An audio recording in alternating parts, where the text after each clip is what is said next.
Peter, you're up first. The Bills are on upset alert against the Patriots. Fact or fiction? Fact. How could you not be? We have seen now the rattled with injuries 49ers beat the Rams in Los Angeles. We've seen the Browns beat the Packers. We've seen the Giants beat the Chargers. Of course you got to be on upset alert.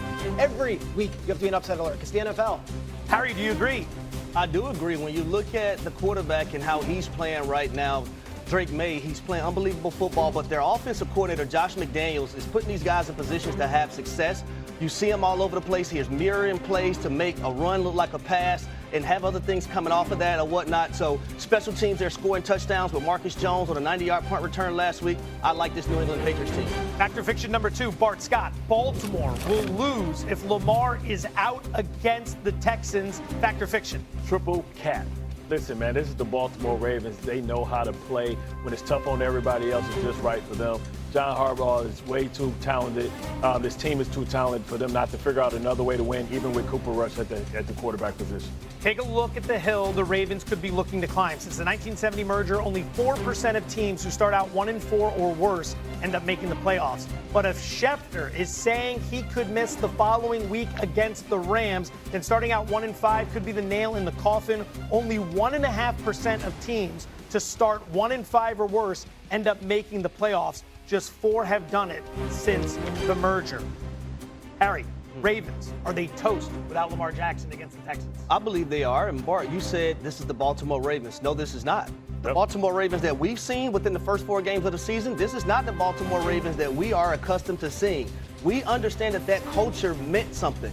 That culture and that DNA is no longer on their side, in my opinion. Their defense is just about the bottom half of every statistical category that you want to bring up. But at the same time, Lamar Jackson accounts for a majority of their offense. Running the football, passing the football, it's the unscripted plays that he has the ability to be elusive and create for his other guys amongst his offense. But I'm looking also at the team that they're going against. They're going against the Houston Texans, who are in a desperation situation as well. That defense with Will Anderson Jr., and then you have Danielle Hunter, and then you got Derek Stingley Jr. in the secondary. I don't think this is going to fare up well for the Baltimore Ravens this weekend. Peter, they're sitting 1-3. Is this a must-win game for the Ravens? No.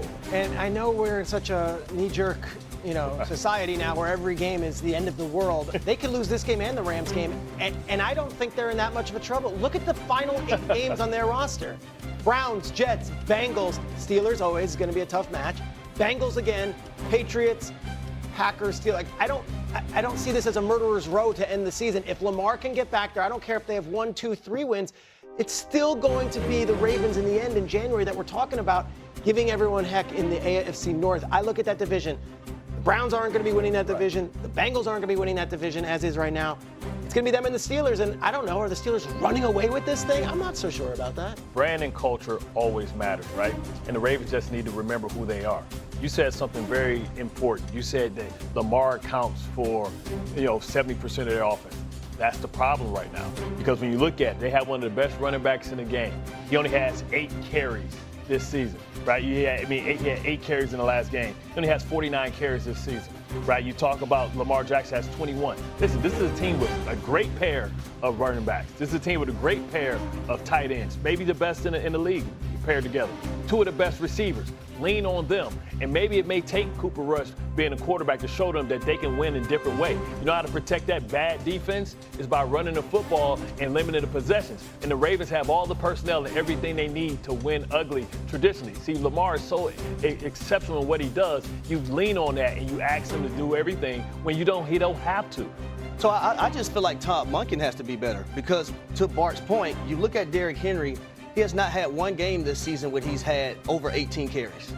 They're down though last week, 30-17. That's not a game where you just hand the ball to Derrick Henry 20 times. You had to throw the ball, unfortunately. But here's my thing.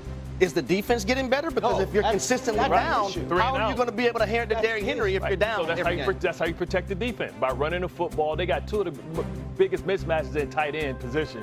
Zay Flowers is special, and Bateman out there is a guy that you have to deal with too. Win that way. All right, fact or fiction continues, even though I forgot to ask fact or fiction for each of the last 3 questions. Okay. Harry, the Philly offense will struggle again against this Denver defense. Fact or fiction? I'm going to go fact, and it's because of offensive coordinator Kevin Patullo.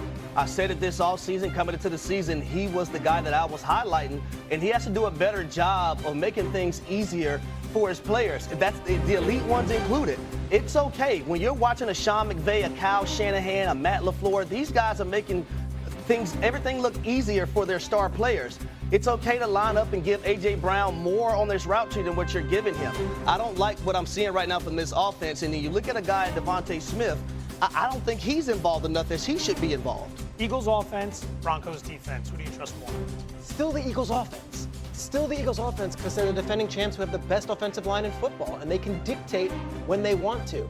What's weird about the Eagles is that we haven't seen them play a complete game. 2 weeks ago, they play this incredible, second half after a terrible first half. And last week against the Buccaneers, they looked lights out first half, and they couldn't complete a pass in the second half. They're still 4-0. They'll put it all together at some point. The Broncos defense is not the 76 Steelers, okay? Daniel Jones went up and down the field on them. So did Justin Herbert. I don't think that this is necessarily the worst matchup for the Eagles. They should still be able to get the job done. You're the only guy picking the Eagles? No, which is fine. Art. I mean, listen, this Broncos team should be at worst 3-1. You talk about the launching and all that type of stuff. But I'm intrigued about the matchup, right? I'm intrigued Surtain maybe deciding to take away Devontae Smith because it seems like he's the favorite target of Jalen Hurts right now. Saquon Barkley is yet to have that breakout game. And this pass rush of the Denver Broncos can really get at Jalen Hurts. Can Jalen Hurts push them back by being able to throw the ball down the field to get their respect?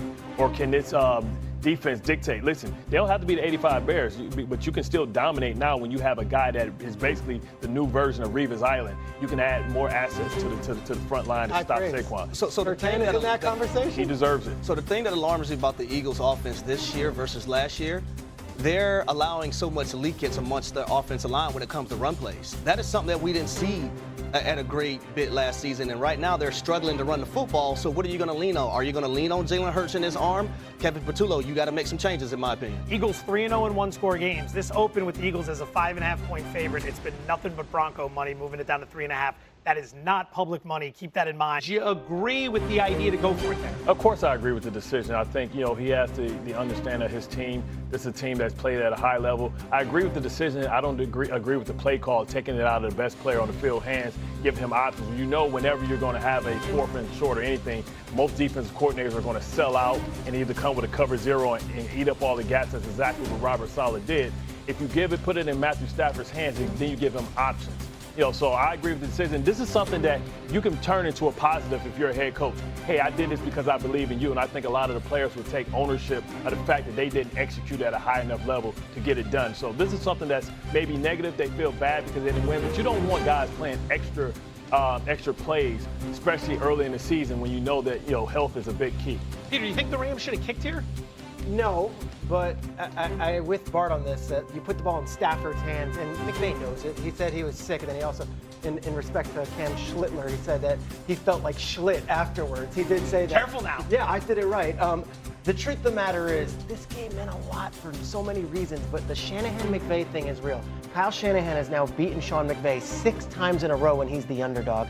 Those Niners fans, they infiltrate that SoFi every time they play there in L.A., and the Rams weren't going to leave this up to the kickers again, where not only can they tie the game and make it 23-23, but there was 3 minutes left, and if Pinheiro hit a 59-yarder, he can come down there from 60 and within and nail it and win at the end.